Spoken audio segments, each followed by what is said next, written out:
I'm Kate, And I'm Jamie, and this is Creeps and Coffee. a show where we talk about the creepiest crime cases around the world So, let's grab some coffee. and have a chat.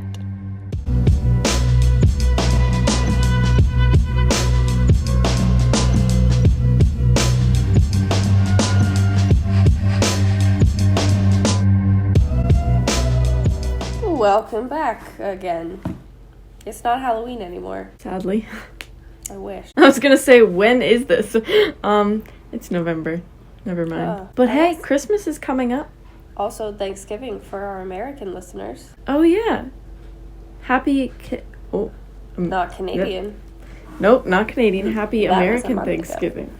Happy American Thanksgiving. It's also almost Black Friday. In November? I think so. Oh. I could be completely talking out of my ass here. I have no idea. I don't know. I don't have the For money the to longest shop, time, but I thought that Black Friday and Boxing Day were the same. That's fair. They're not. They're not. Apparently. Same vibes. Both shopping. Both shopping. I learned the meaning behind the names Black Friday and Boxing Day. And I was Wasn't pumped about boxing it. because of the boxes? You unbox stuff on Christmas? And No. It's Oh, because okay, then please enlighten. It's because royal families, like in castles and stuff, would have like their Christmas feasts. Mm-hmm. And because they would make an insane amount of food because rich people are menaces to society, they would have a bunch of leftovers. And their gift to their servants and like their employees in the castle would be that on the day after, they could take a box of the leftovers home for their families. So they would box up the food. So that's why the day after Christmas is Boxing Day. Okay. And what about Black Friday? It's because it's such a successful shopping day that most businesses that provide products on Black Friday end up in the black. So they, yeah. Welcome to Creeps and Coffee. I'm a wealth of useless knowledge. Yeah, wow. Thank you. I will not retain that knowledge, but it was nice to know now. Yeah. I did retain it. Don't know why. I'm sure those of you listening might have picked up on the fact that your girl has a cold. What? You sound fine. I feel kind of excited about my voice when I get colds and stuff, because I feel like it sounds like a cool radio host. I feel like that too. It hurts like hell. Yeah. But it I sounds sound cool. On that note. yeah. Okay, full disclosure, I was really excited for this week's episode. I was. Mm-hmm. And then I made myself hate it. To no one's fault but my own. Care to explain? Okay. So this week, Jamie and I were like, let's talk about a conspiracy. Let's look at a murder theory. So we started talking about what's called the Smiley face murder theory. Obviously, we'll get into it. That's what this episode's about. But we started doing some research. We both knew a little bit, but we were like, let's get some facts, some details. So I watched a whole documentary. I did a bunch of reading. And this whole time, I was probably 5 hours into it. And I'm sitting there and I'm like, but the thing that I know about this specific theory has not come up yet. And I'm pretty sure that, like, it's not a solved case because they haven't even linked it all together. So I did a quick Google search, come to find out that I was watching a documentary and reading all of these articles on the happy face murder. What the fuck? And this week's theory is the smiley face murder theory, folks. So not the same thing. Why not? Why is it not? I'm so upset.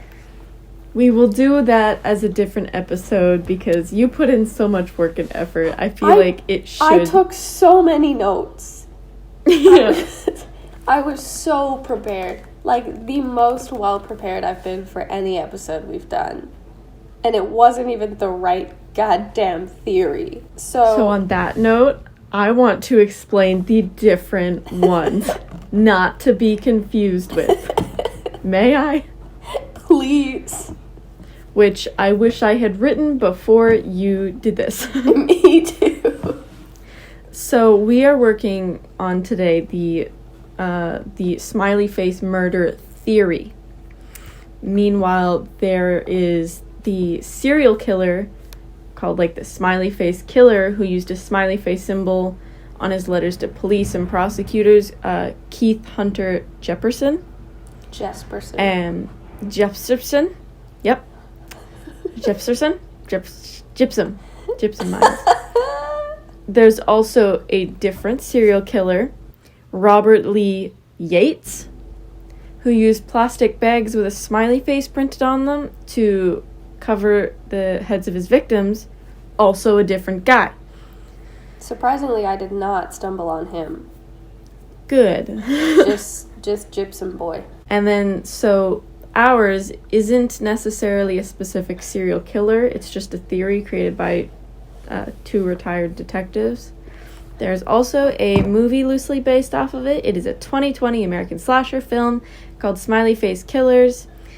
And there is also a 2019 docuseries called Smiley Face Killers: The Hunt for Justice. And I couldn't find either of those documentary type things. Yeah. I had to find Keith Hunter Jesperson. Mm-hmm. Good job. But anyway, I'm over it. I don't harbor any negative feelings or anything. Mm-hmm. So what I had known before, which I was lacking in the research I did, was that the smiley face murder theory, like Jane pointed out, is a theory that two retired detectives, Kevin Gannon and Anthony Duarte. I'm going to mess up those names. Yep, absolutely, which is why I'm doing this part. So Kevin and Anthony came up with this along with Dr. Lee Gilbertson, who was a criminal justice professor and a gang expert. What's that, by the way? Because that to me just sounds like you're in a gang. Or you were in a gang and now you just know what they are. No, so he's like a research professional that works kind of like, you know how FBI has like the behavioral analysts? Good cover. Wink, wink. Exactly. He's not in a gang, guys. Absolutely not. It sounds like something somebody in a gang would say, Dr. Lee. Bum, bum, bum. Anyway. Anywho. So Gannon, Duarte, and Dr. Gilbertson came up with this theory that this group of young men that had been found dead in bodies of water across a bunch of different states were not accidental drownings as they had originally been claimed. So the medical examiner and the police departments that had been investigating these cases of these young men had all claimed that it was an accidental drowning, it was just an unfortunate event, but that there was no foul play involved. Gannon, Duarte, and Dr. Gilbertson claimed that instead, these young men were victims of either a serial killer or a group of serial killers working across state lines together. Mm-hmm. So they looked between the late 1990s and like as recently as like 2017, I think, looking at 45 college-aged men who had been ruled accidentally drowned over 11 states. So they found a lot of similarities between these guys. So they were mostly white males. Surprise, surprise. They were all... Usually the perpetrator of crimes. Oh, sorry, was that too feminist? I didn't say it, but... but they often fit this sort of stereotypical profile. They were popular, they were athletic, they were good students. Some of them were frat boys, some of them were like A1 athletes, and they were all leaving parties or bars where they had been drinking, maybe doing some other stuff, but all of those things tied together, they believe fit this profile of victims of a serial killer. And yeah, so the reason that they called it also the smiley face murder theory is because in some of the crime scenes, let's say, quote unquote, there was graffiti depicting smiley faces near the locations where they think the killers could have dumped the bodies, or like where the bodies were found.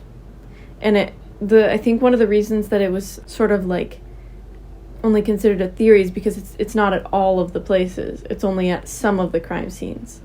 Mm-hmm. So that makes sense to be skeptical and be like, oh, well, it's not all of them, so it's not like a calling card. Mm-hmm.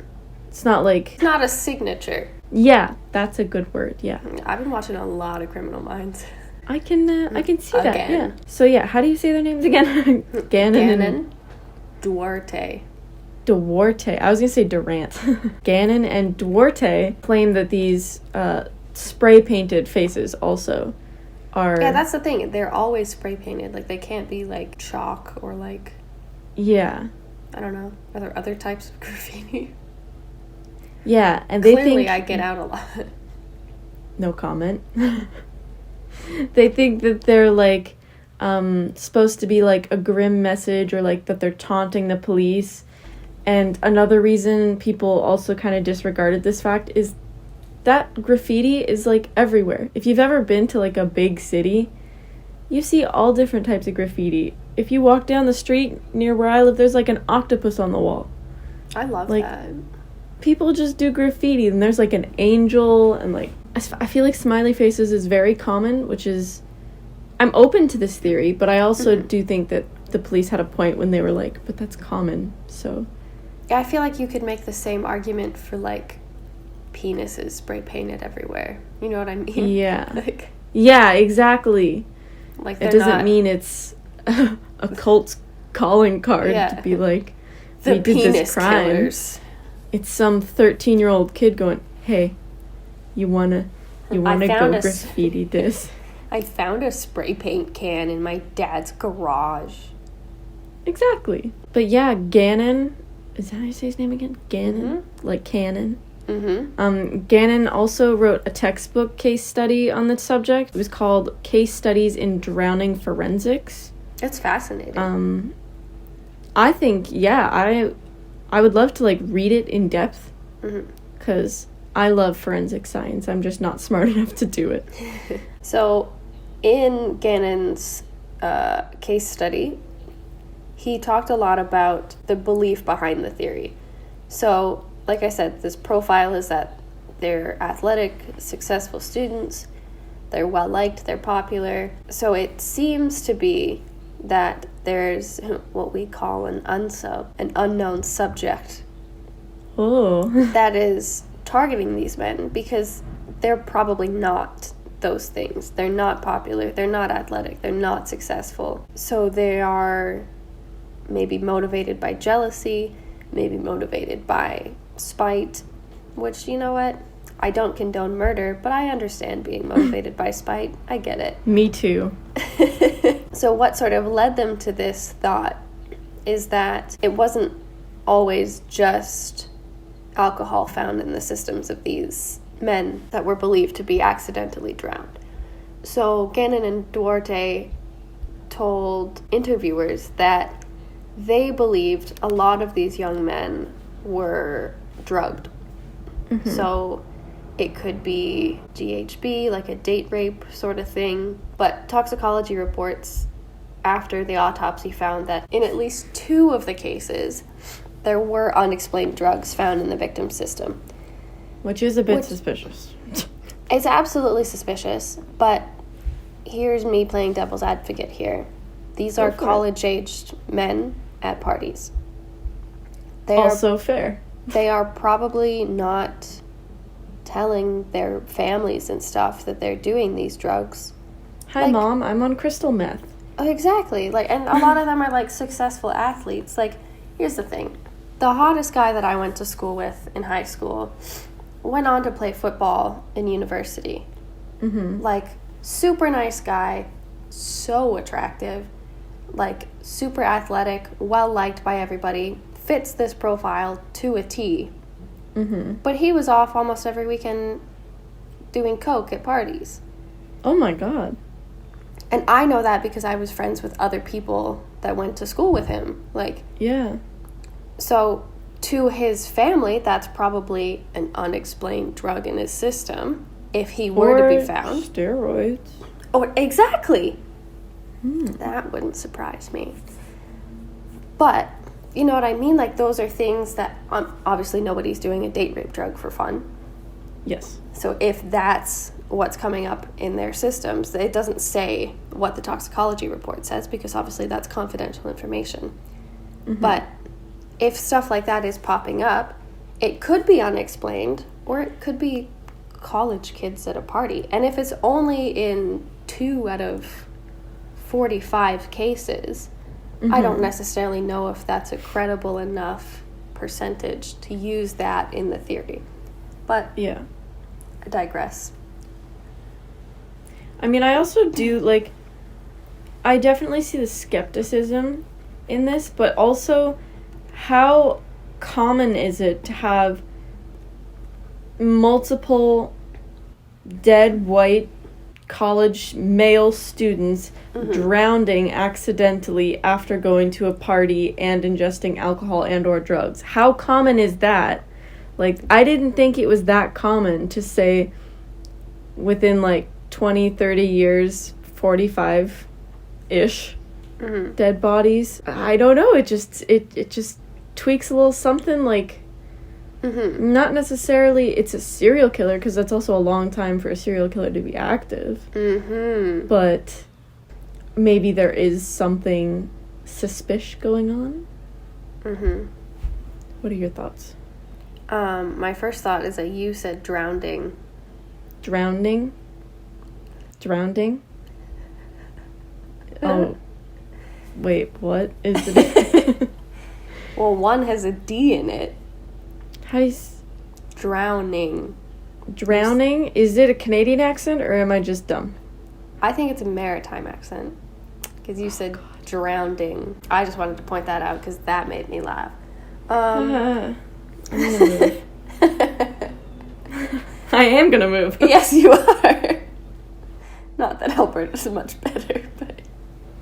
Hey, Albertan. Yeah, Albertan. But my other thought is, like, it definitely raises some red flags because, like, I was saying this to you yesterday. So Jamie and I were talking about this last night when we were planning out the episode. I was watching the reboot of Unsolved Mysteries when it was on Netflix because, first of all, that show was incredible in its heyday. So the fact that it's rebooted, I'm so pumped. The fact that there's 2 seasons now, oh, so happy. But there was one episode, I think in the 2nd season, where this woman left after church, like after a church meeting, and just, if I'm remembering this correctly, fucking walked across the highway into a river and disappeared. And that's what the police said, though. This, like, poor woman went missing. Her family wants answers because obviously something has happened. And the police are like, no, she walked across the busy highway, down the riverbank, over these rocks and mud, in heels, and just walked into the water. Rule her death an accidental drowning. Sure. So, like, it's not uncommon, clearly, for police to be like, yeah, they drowned. And police also aren't always right. No. Like, sometimes, yes.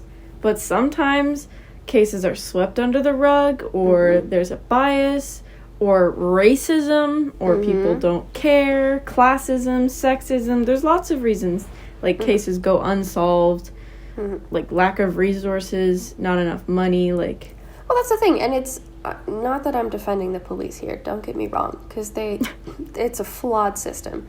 But there's a lot of situations where it's not necessarily the police's fault that they can't solve the case. But like Jamie said, there's not enough resources. There's not enough being allocated to them to give them the tools to properly solve this case. Because you can't solve a case on speculation as much as you might want to. Yeah. You need hardened evidence. You need to prove beyond a reasonable doubt that it was XYZ.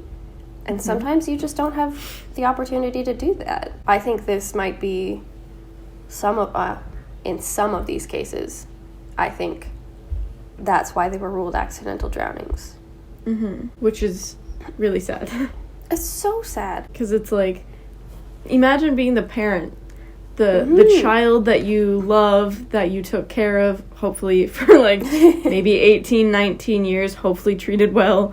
You're so proud they got into college, you maybe paid for their tuition, all of a sudden for them to just accidentally drown and the police just say, case closed, like, that's it. And you're like, ugh, I don't know, that would just crush me.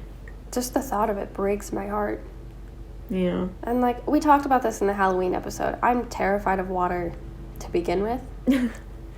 And to think of my kid just, like, getting super wasted at a party one day and, like, ending up accidentally drowned. Oh. You would never be able to take a bath again. No. And I love baths. I know. I also wanted to add, I got a lot of this information from Wikipedia. Because there wasn't, I know that's not a super reliable source, but there was not a lot of information on this. I will follow up with that for anyone who has concerns. WikiHow. That I went through, so we have a Google Doc that we share. Yes. Where we, like, go through the information. I went through all of the stuff Jamie had found and cross-referenced the sources. So it's all good. It's not just... Yeah. There's also, I also took some notes from, like, the New York Daily News, CNN. Oxygen, which is a true crime website. So, like, there's other sources. It's okay. Yeah, so another kind of compelling argument that I found for the case, oh my god, I feel like I'm in law class, like, arguing my point. I know. Is this the state of remains. I thought was really interesting because Gannon and, how do you say his name again?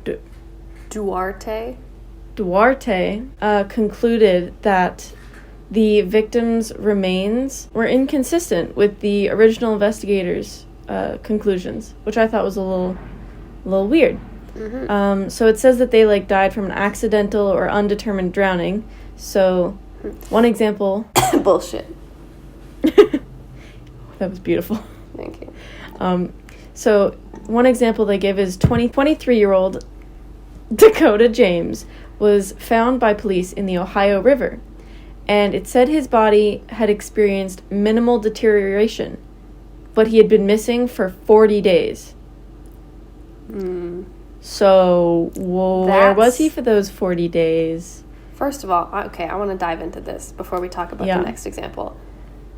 So he'd been missing for 40 days. Let's say it is an accidental drowning.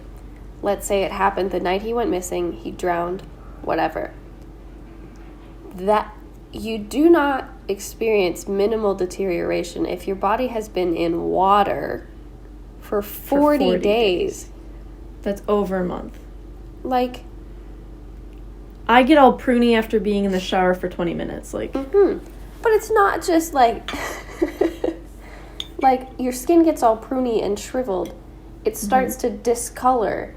Your fat cells basically fill up with water and turn into, like, spongy, gross thing. Like, your body gets bloated because it's filled with water. There's going to be fish. There's going to be animals that are, like, bugs.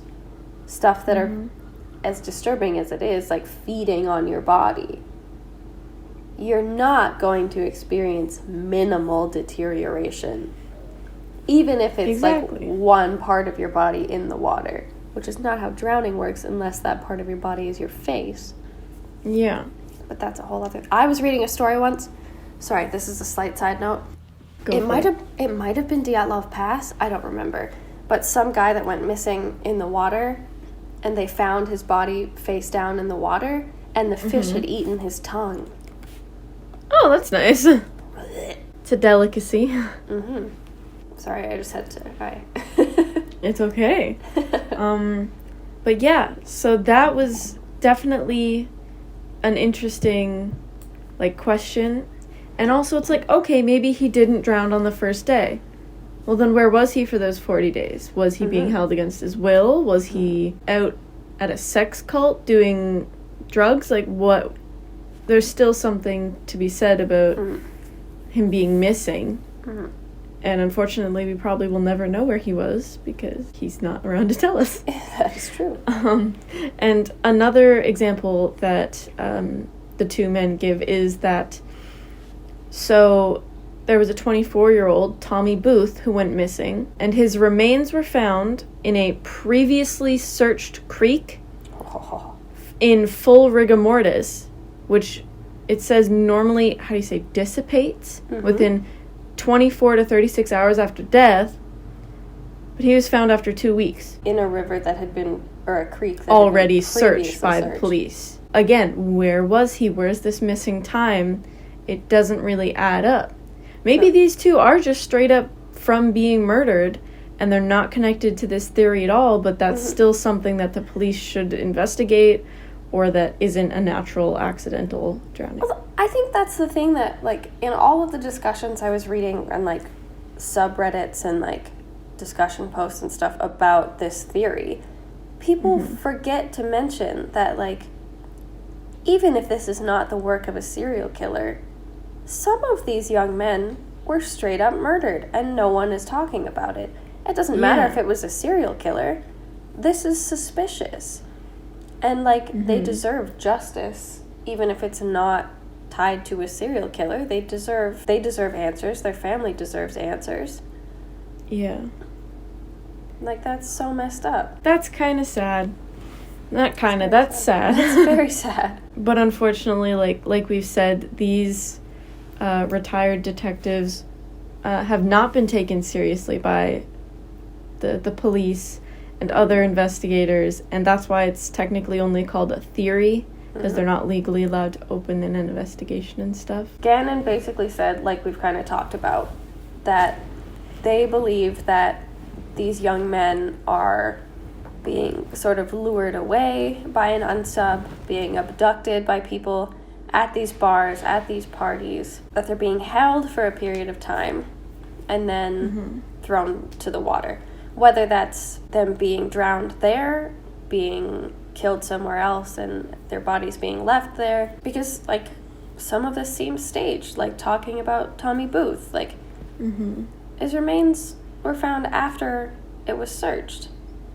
There's a story of 22-year-old Todd Gieb, who also was found in a previously searched lake 3 weeks after he went missing, where his head and shoulders were sticking out of the water like he was going for a swim. Dead bodies don't do that. End up like that. Yeah, that doesn't make sense. No. There's also the case of 21-year-old Chris Jenkins, who was found 4 months after he disappeared. They found his body in the Mississippi River, floating on his back with his arms crossed on his chest. See, that gets me. That makes no sense. No, that's if I was a police officer and I seen that, that straight up tells me somebody put the body this way. That is a murder or killing. There's no dead bodies, I guarantee, that look like that unless it's done on purpose or they're, like, in a sarcophagus. Like, come on. It's a well-known sign of remorse for killers to cross their victims' arms on their chest. Like, that's, if you do any research into forensic psychology, any research into behavioral analysis, a murderer who is showing remorse, even though, like, I don't know how you can really be remorseful after murdering someone, but these are psychopaths. They will cross the arms, they will close the people's eyes, they will clean up the body. 4 months after he's disappeared, this kid shows up with his arms crossed over his chest. Do you think he's been floating down the Mississippi River like that for 4 months? Absolutely not. How does that not raise red flags? Like, I'm not fully judging the police departments, but I am a little bit. Yeah. And it's like, okay, it may not even be the same killer. This one, like we said, seems to show some remorse with, like, the arms crossed on the chest compared to the others, where there was no guilt-seeming placement of the body. It was just, this was in the river, his head was sticking out, stuff like that. So it could be multiple murders. Maybe that was an accident, but they just didn't want to go to jail for murder. And so they were like, like, not my Uncle John. I'm just gonna throw him in the river. Sorry, man, I didn't mean to hit you over the head with a paint can. But yeah, they've got, a lot of these cases have these different outcomes. There's different time periods that these men are being held. That sort of thing. Oh, I know what I was gonna say. Okay. You also have to think, like, I know you were making a joke about, like, oh, Uncle John, sorry, I didn't mean to hit you, like, but you also have to realize these are young, like, early 20-year-olds at parties. Like, these are athletic men, testosterone flowing. I'm sure there are at least a couple of these cases where it was a stupid drunk fight. Somebody looked at somebody's girlfriend the wrong way. Somebody said something about a sports team the other didn't like. Testosterone's flying. And it probably ended in an accidental hit that was a little bit too hard. Somebody got too handsy. Exactly. But I mean, that also makes sense. Like, that's not the work of a serial killer, but it's still manslaughter. Like, it's still... True. Can still go to jail for it. Exactly. It's still something that needs to be talked about and figured out. But if these guys can, like, prove even further, like, without a doubt, that there is a smiley face serial killer or a smiley face murder group, I would be very interested in learning about that also. I think we just need a bit more. Absolutely. Because I will say, so, like Jamie pointed out earlier, the signature that Gannon and Duarte and Dr. Gilbertson are trying to point out is that they think these spray-painted smiley faces are left by this killer or group of killers across the state lines as either the spot where the victim was killed or a spot where a body was dumped. So originally, like, where it would have, like, been dumped in the water, and it could have been found further downstream. Like, water moves things, obviously. Yeah. But that the smiley face, when you do a wide search, you'll very often find a smiley face. But I think it's another compelling. Thing to add, sorry, No. I just want to say another thing to add about that is I said often in big cities and stuff you see a lot of smiley face graffiti, but also putting in consideration which states were these in. Were these smiley face graffitis in big cities where it's common, or were they more on the countryside where it's actually not as common? I feel like location is also important, and I don't think we have the exact locations of the crime scenes, so we can't really tell, but the police can tell that. Yeah. Well, I think that's absolutely right. And, like, I don't know, I know this is the fundamental aspect that links this theory and makes it a theory, but I think this is the part where I'm hesitant. Give me more. Yeah, because they've only found smiley faces in 12 of these 45 cases. Which is not a lot. That's not even half. Like, Yeah. that's not, statistically speaking, that is not significant enough to make a case. And I have to agree with the police here, as much as I hate to say it. Yeah. The police have said in interviews, because obviously people are talking to them about this stuff, but they've said that, like, it's not an unusual symbol. Like, if you open up a wide enough search area, you can probably find a smiley face somewhere. It's like I made the joke about before. Like, you'll probably find a penis. You'll probably find, like, a tag from a specific graffiti artist. Like, it's really not, it's not the aspect that should be focused. Like, but, like, the smiley face aspect is not what we should be focused on. It's solving these individual cases and seeing if the timelines add up. If, like, we know the profiles of the victims add up. We know that's what this potential unsub or group of unsubs is looking for. Yeah. But the smiley face link, I think that's the weakest part of this whole argument. Yeah. If you ask me. I did. Yes, you did.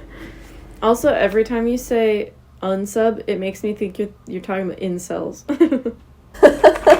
So I'm just like, Oh, right? I'm sort of following.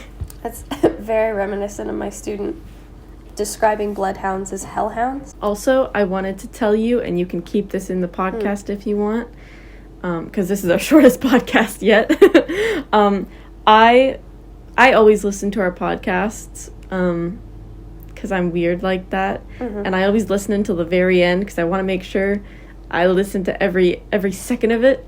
And in one of them, I heard you put in like an extra credit thing after the thingy, and it was like a funny thing. I loved it. Have you been doing that this whole time, or is it just that one? Because I didn't hear it any other time. Two of them, I think. Because I was like, oh my god, this is amazing. I would like you to do it every time. Anyway, yeah, sorry. Continue. I definitely got us off track there. Right. I don't think there's much else to talk about. Just a few more points, right? Maybe. I think just sort of our theories on it. I want to believe it.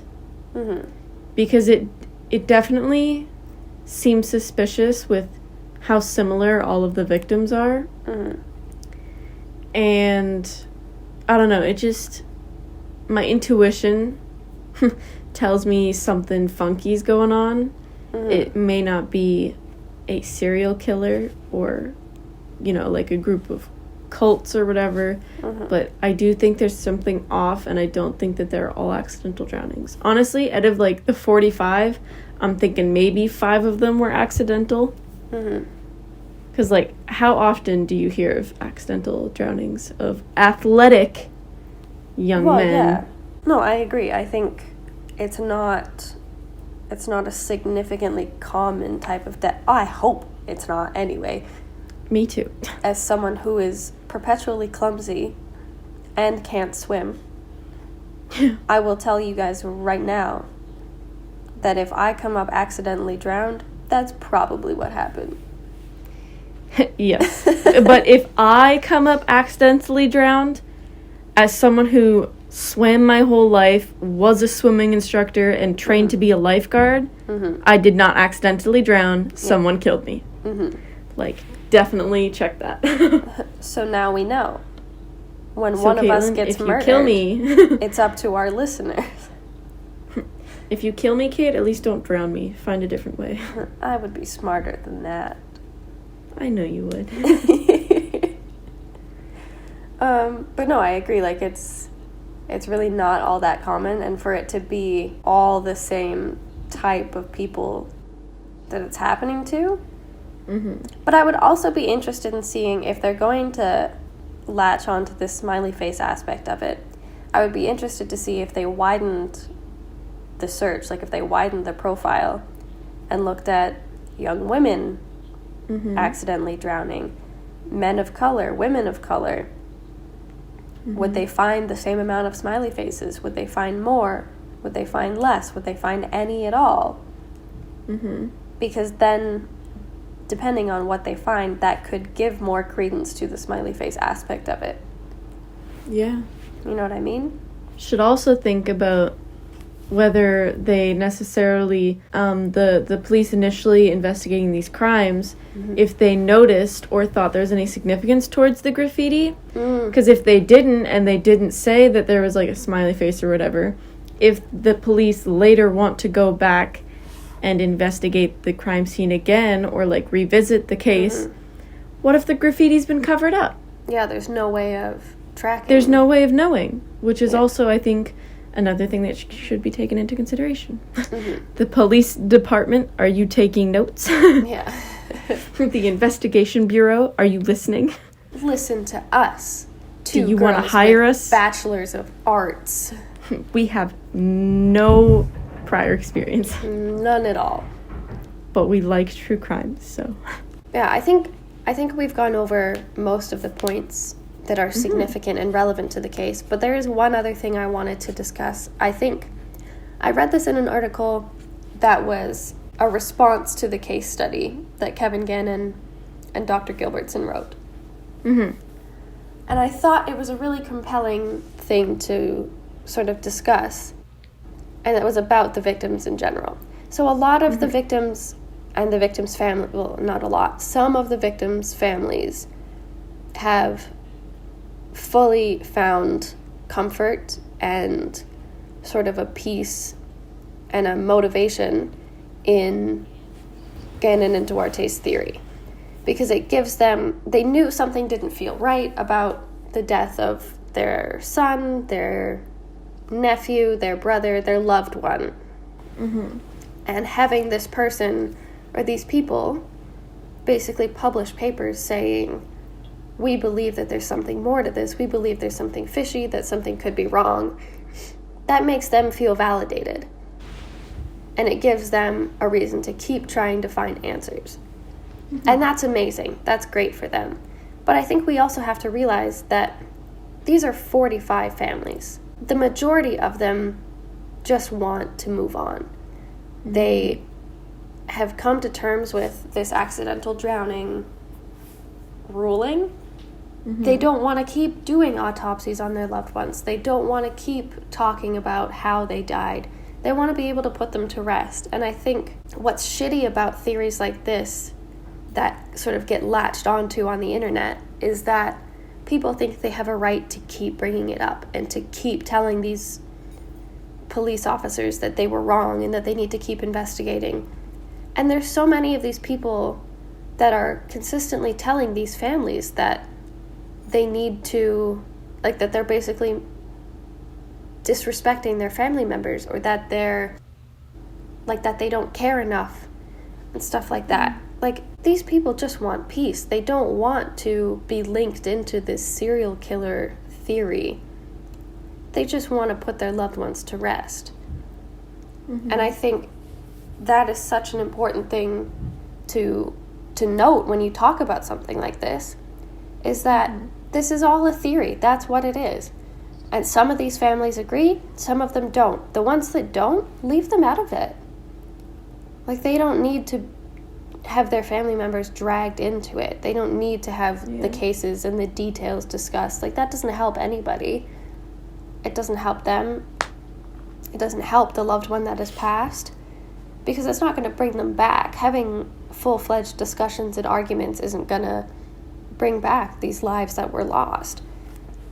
The thing that needs to be talked about is that they were lost in the first place. And that's shitty, whether it was an accidental drowning or whether it was a murder. And if that murder was an individual, if it was a serial killer, if it was a group of serial killers. The thing that's important about all of this is that people need to give respect to the families. They need to respect the family's wishes. If they don't want their loved one involved in this theory, don't involve them. Mm-hmm. You know what I mean? Yeah.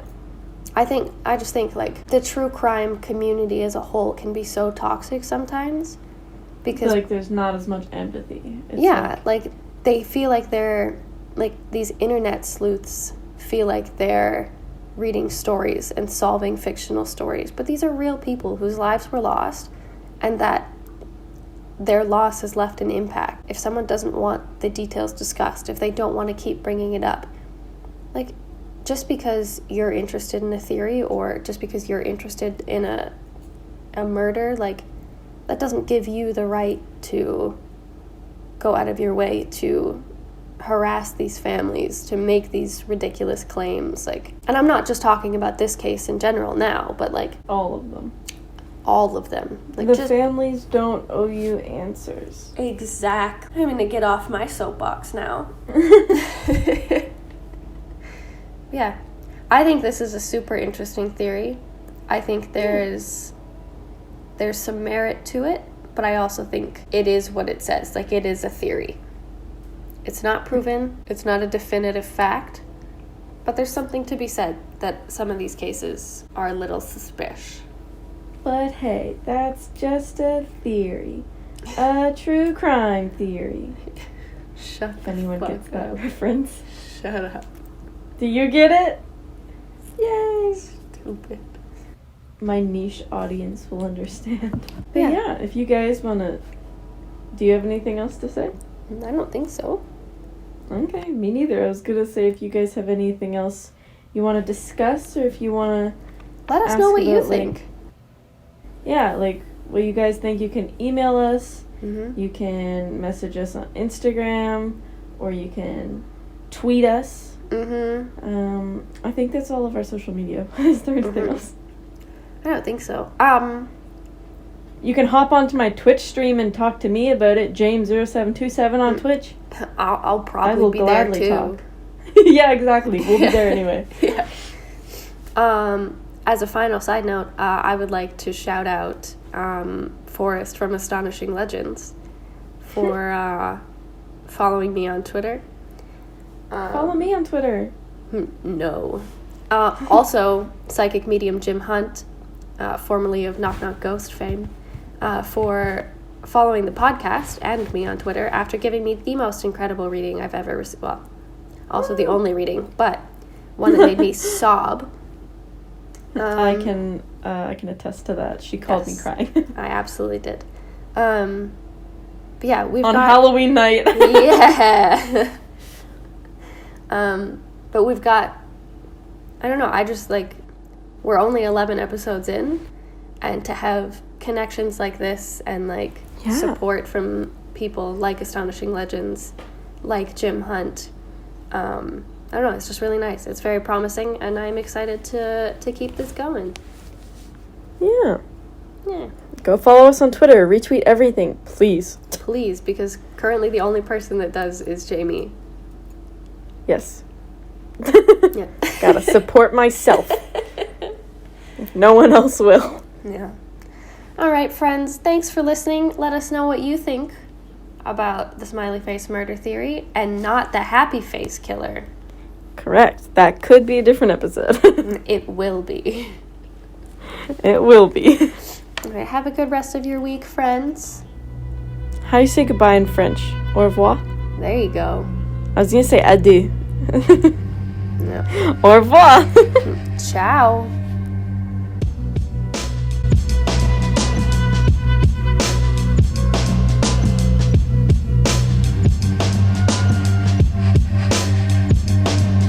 Creeps and Coffee is produced and edited by us, Kate and James.